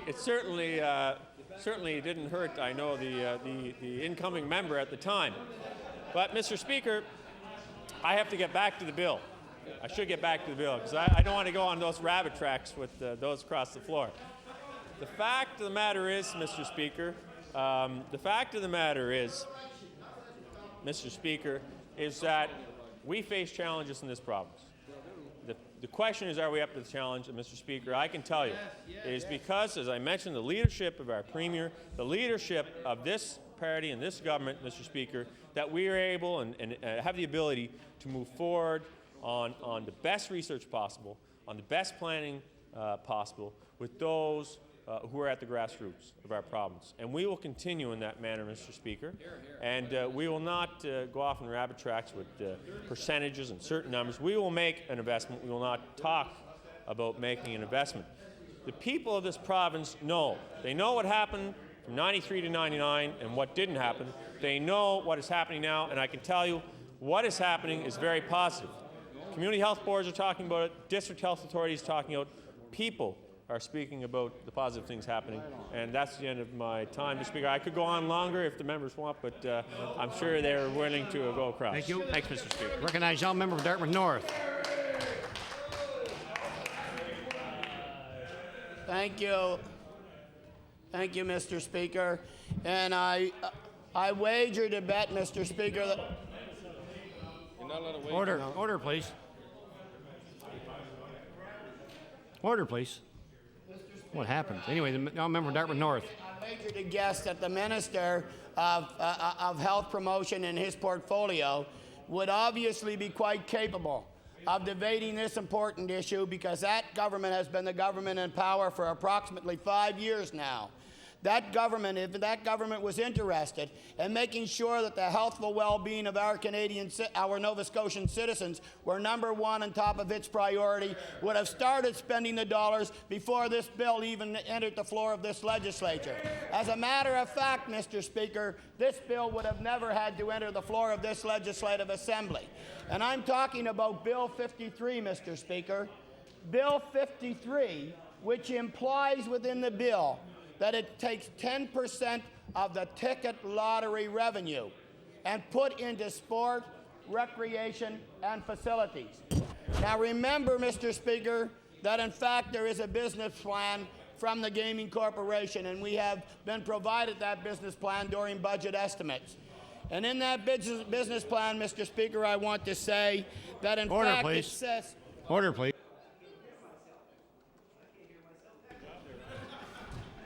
Order, please. Y'all member Dartmouth North has the floor. Thank you. Thank you, Mr. Speaker. And my hope is that since this is such an important issue, and a lot of us are actively involved in recreational programs and services and partake in sports ourselves, that many people would pay attention to this particular serious debate. The important thing is, Mr. Speaker, I want to go back to the business plan. And the business plan says, and this is for ticket lottery revenue, as a matter of fact, it estimated for the year 2004-2005 some $215,900,000 in ticket revenue. Minus the expenditures out of lottery ticket revenue would be $174,100,000. That would leave approximately $41,800,000 left. 10% of $41,800,000 is $4,180,000. $4,180,000, and that would go a long way, Mr. Speaker. And the Minister of Finance is over there, and he can certainly substantiate the numbers that I am putting across this floor. Also, I want to go back to 2002, when the Nova Scotia Gaming Foundation actually produced its first annual report. And in 2002, they allocated money to $600,000 to projects, $807,000 in grant, including $250,000 in community events like the International Air Show and the Natal Day Parade. Also, I want to say out of that was in a projected, that's what they practically spent. But what was left in a balance in a community program was some $4 million. It's put in a balance of community program project account. That $4 million, we don't know to this day where it's at. That $4 million ought to be there and still ought to be there. And the reason why this additional revenue, Mr. Speaker, has come forward, it's come at the expense of many citizens in Nova Scotia who are actively involved in sport. Many years ago, Mr. Speaker, when I was a coach for minor baseball, many years we could in turn recall a bingo night which we could generate revenue. We could count on a casino night that would generate revenue for the fundraising in the community, along with an annual dinner. We cannot do that now, Mr. Speaker, because you're running in competition with the Nova Scotia government, who's in fact involved in gambling itself, whom in fact takes the money from the community.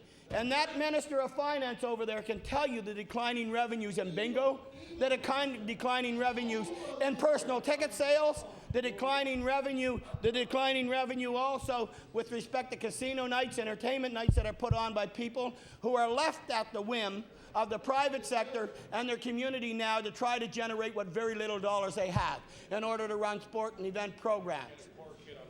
Mr. Speaker, the Minister of Health Promotion knows very well the devastation that was caused by the government's reliance upon gambling and taking money from communities and community organizations that in fact could very well use those particular dollars. I can tell you, Mr. Speaker, that I know the minister has been in conversation with the district health boards. I know that he's been in conversation with the community health councils. I know that he has been in conversation with them because some of those individuals have been in conversation with me. And I can tell you that they are looking at a myriad of issues with respect. The rink in Spring Hill. You might want to ask the Honourable Speaker with respect to the rink in Spring Hill, but I can tell you that the Honourable Speaker, who can ask questions and can't because of the... Order, please. If the Honourable Member wants to allow me some of his time, I'll certainly explain to the House how well the arena Spring Hill is doing. Happens to be a first in this legislative assembly, I must say, because the Honourable Speaker of all people has the authority to step down from the chair and take his rightful place in government and speak on any particular topic that he wants to. You know, I have to tell you, because that's within his rule book. He can do that, and he can pass that on, and if the Honourable Speaker wants me to administer the legislation. But seriously, getting back to this very, very, very important issue. And it really is, because there are many, many Nova Scotians who can no longer afford to be actively involved in sport. Allow me to tell you, you look at this issue and you might make light of it, but there are a number of working poor Nova Scotians and persons on fixed income, and that minister is very much aware of the numbers. I don't have to preach to him the numbers of individuals that are out there who are in need, who can't participate even in the most cheapest sport of all, soccer, which has become the most cheapest sport in this province. There are young people who cannot, young children and people who cannot participate in the sport of soccer. There are people who forget it now, hockey is out of their reach. Young people, forget it now, baseball is out of their reach. It's not possible. Order, please. Now, Mr. Education, on a point of order. Speak about soccer, and I just want to say that I had the privilege last week of presenting official opening a facility to which sport, the Agrodome in Truro, and the Minister of Sport gave a facilities grant of $150,000 specifically. Order, please. Order, please. Thank you. Another point of order. The Honourable Member Dartmouth North has the floor. Thank you, Mr. $600 for hockey gear. Thank you, Mr. Speaker. And I just want the Honourable Minister of Education to know, just one moment. I want the Honourable Minister of Education to know that you can build the finest facilities in the world. And you can have those facilities in the world. But if the people who are participants of those facilities can't afford to play and be actively involved in the sport, it really doesn't matter what kind of facilities you build. The important thing is this, and the Minister of Education is one who should really know. We talked about the use of education facilities and the need for community groups and organizations to get those education facilities for free. Order, please. Order, please. Now, Member Dartmouth North has the floor. Thank you, Mr. Speaker. And I have to tell you, Mr. Speaker, many of those educational facilities also have sports fields on them. Many of them are into soccer. Many of them are into softball, baseball fields on those facilities as well. And of all people who would know, the Minister of Education would know very well that when I was talking about funding, I meant funding directly allocated to those in need and those who would be able to access those dollars so that they would have the money available to partake in those very sports. I have never said that the facilities aren't out there. There are some very, very fine facilities. And I can mention the Dartmouth Sportsplex, I can mention the Cole Harbour Place, I can mention a number of excellent facilities. But I can tell you a number of people who can never enter their door. I can tell you of a number of citizens because they can't pay the registration fee, because they are unable to get there because of transportation, because their parents do not have the dollars. And the Minister of Health Promotion, and I know that he's working through the community councils to try to address this very issue. And I know that he's working through sport recreation in Nova Scotia in an attempt to address this issue. But I do want you to know, and I do want you to seriously think and reflect, that when we're talking about this bill, we're talking about the expenditure of extracting some 10% of the net revenue from lottery tickets. Now, it's ironic that that very government, that very political party over there, would ask for the elimination of video lottery machines, which I have to applaud them for bringing forward. But we need to get away from all those vices that, in fact, are not suitable to the health and well-being of people. And those vices include tobacco, and as you know, the tobacco industry has got away from the promotion of sports. They've got out of the racing, industry. They were the auto racing industry. They were regulated by government to get out of that.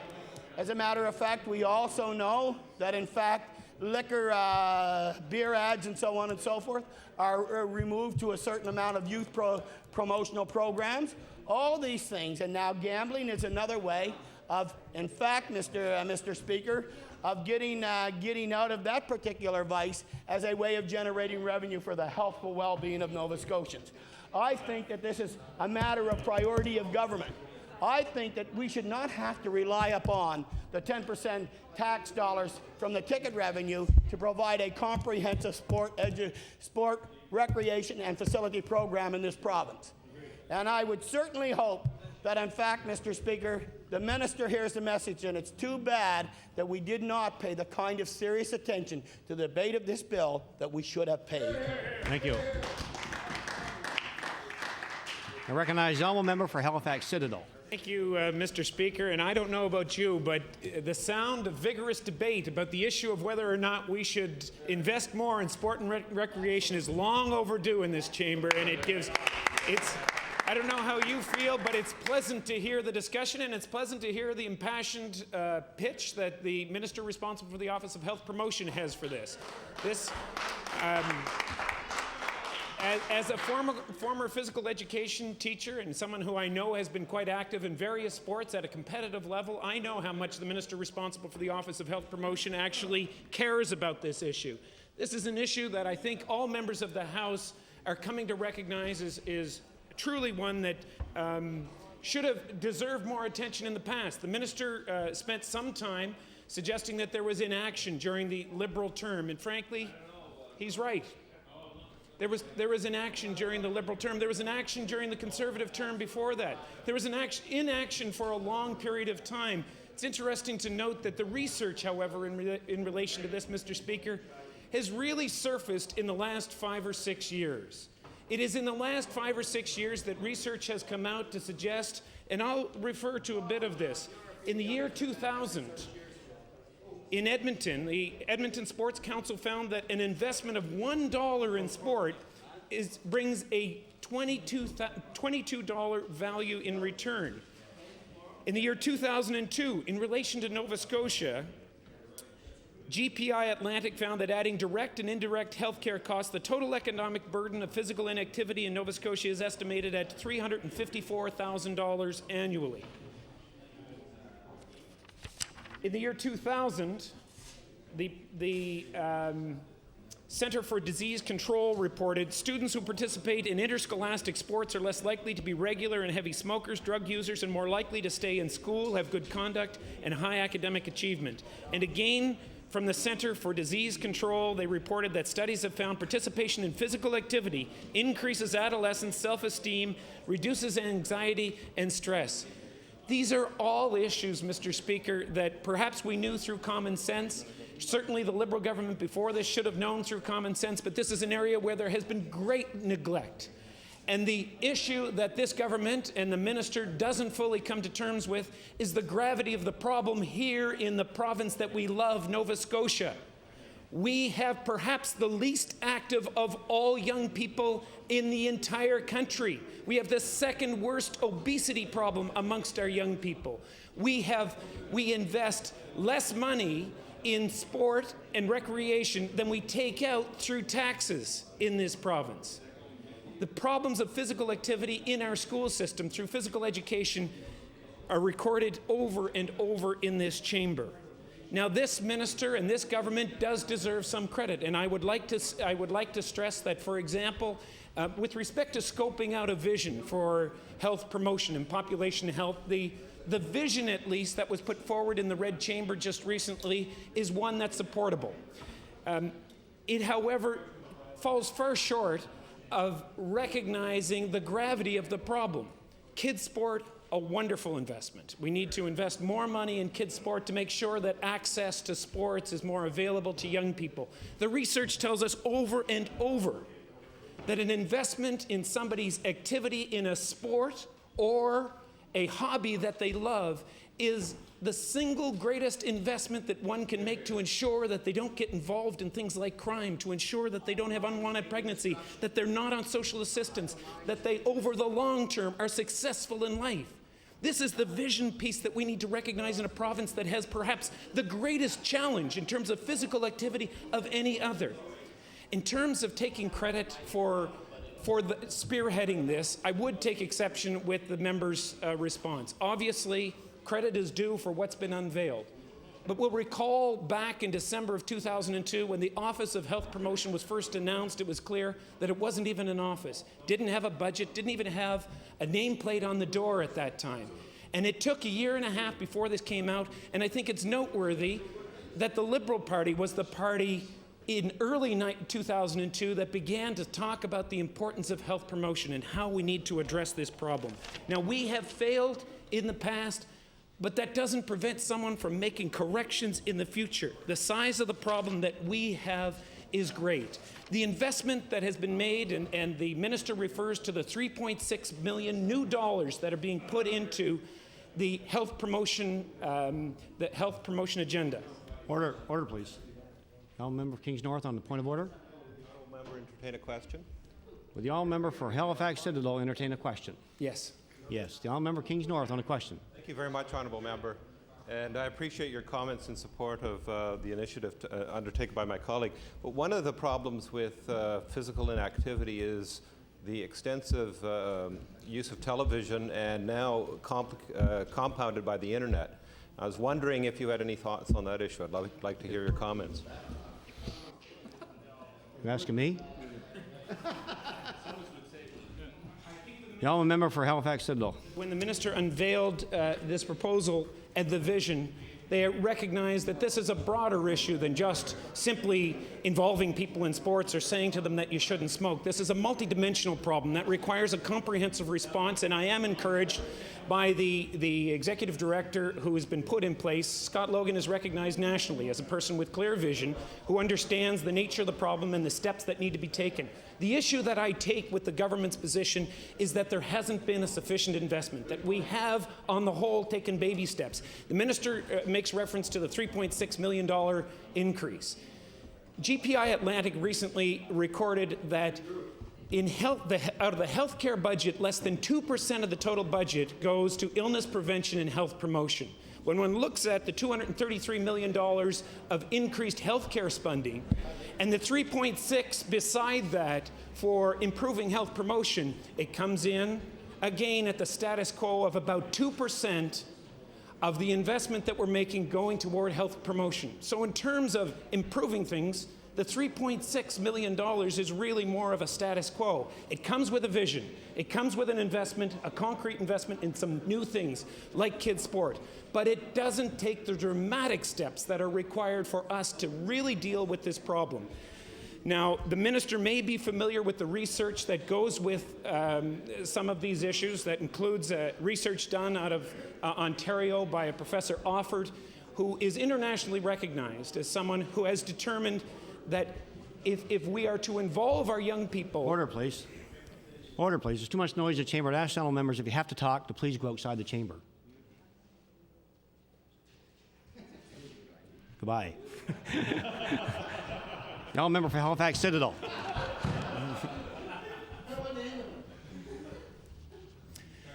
Mr. Speaker, this is an issue that isn't just about having fun.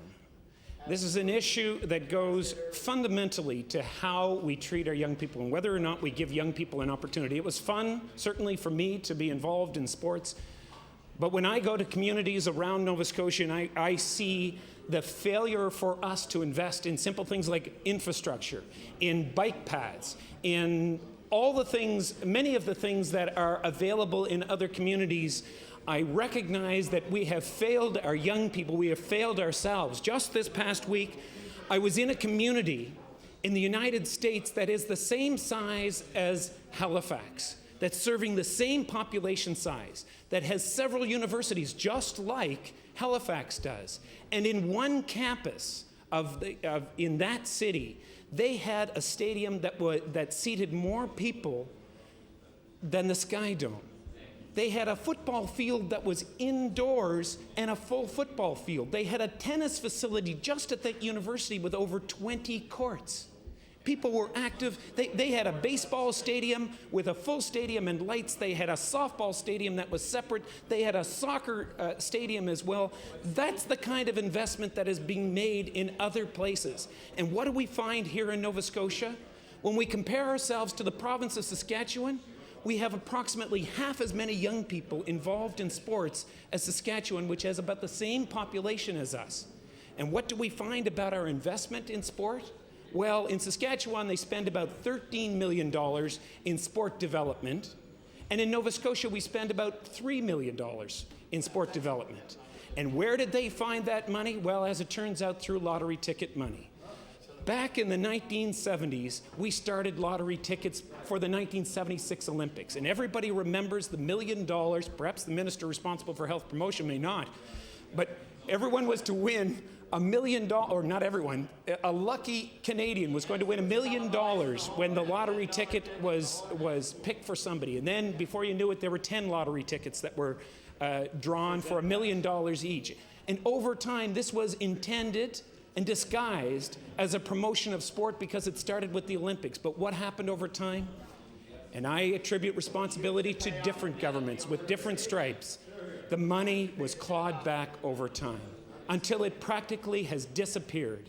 And what we have left is places like the rink in Whitney Pier, as my friend from Cape Breton Nova would point out, that is falling down.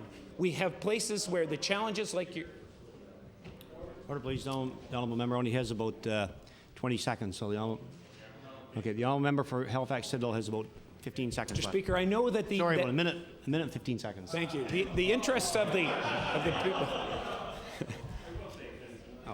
Order, please. The honourable Minister of Tourism and Culture on a point of order. Well, Mr. Speaker, the member reflects upon Whitney Pier, and I can tell you we'll be announcing some money for Whitney Pier tomorrow, Mr. Speaker. Oh! The honourable member of Halifax Citadel has the floor. Mr. Speaker, let me finish by saying the fact that this government, after 2 years, has finally woken up to the importance of sport and recreation is a credit. I'm happy to hear it. Order, please. The honourable Minister of Tourism and Culture. Now he has about 30 seconds left. The problem the people of Whitney Pier are having is that the federal government has not come on side with Whitney Pier. The honourable member for Halifax Citadel have about 25 seconds. Mr. Speaker, it's only appropriate that we finish the final seconds of this day with this government once again pointing the finger at the federal government instead of recognizing its own significant shortfalls. Thank you very much. Order, please. Thank you.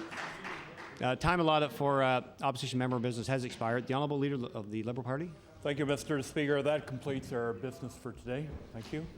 Thank you. The Honourable Government House Leader in tomorrow's hours and order of business. Mr. Speaker, can I have the permission of the House to revert to the order of business presenting reports of committees? Is it agreed? Agreed. Presenting reports of committees. Thank you, Mr. Speaker. Mr. Speaker, as the chairman of the Committee on the Law Amendments Committee, I am directed to report that the committee has met and considered the following bills. Bill number 58, an act to amend Chapter 277 of the Revised Statutes 1989, the Mechanics' Lien Act. Bill number 62, an act respecting certain financial measures. And Bill number 74, an act respecting the municipal taxation of oil refineries and liquefied natural gas plants. The committee recommends these bills to the favorable consideration of the House with certain amendments. Order these bills refer to the Committee of the Whole House on Bills. The Honourable Government House Leader. Mr. Speaker, I move the House to now rise to meet again on the morrow at the hour of 12 noon. The House will sit from 12 until 8. The order of business will be public bills, second reading, public bills, third reading, and private and local bills for second and third reading as well, and Committee of the Whole House on Bills. So, Mr. Speaker, I move that the House do now rise. Motion is the House adjourned to 12 noon tomorrow. Is it agreed? Agreed. All those in favor say aye. Aye. Contraminded, nay. Motion is carried. The House is adjourned till 12 noon tomorrow. We've reached the moment of interruption. The evening for this subject for this evening's late debate was submitted by the Honourable Minister of Environment and Labour. The Honourable Minister of Environment and Labour. Thank you, Mr. Speaker. It's my pleasure to speak tonight on the resolution. Be it resolved that MLAs and all Nova Scotians recognize the importance of private land conservation in the province and the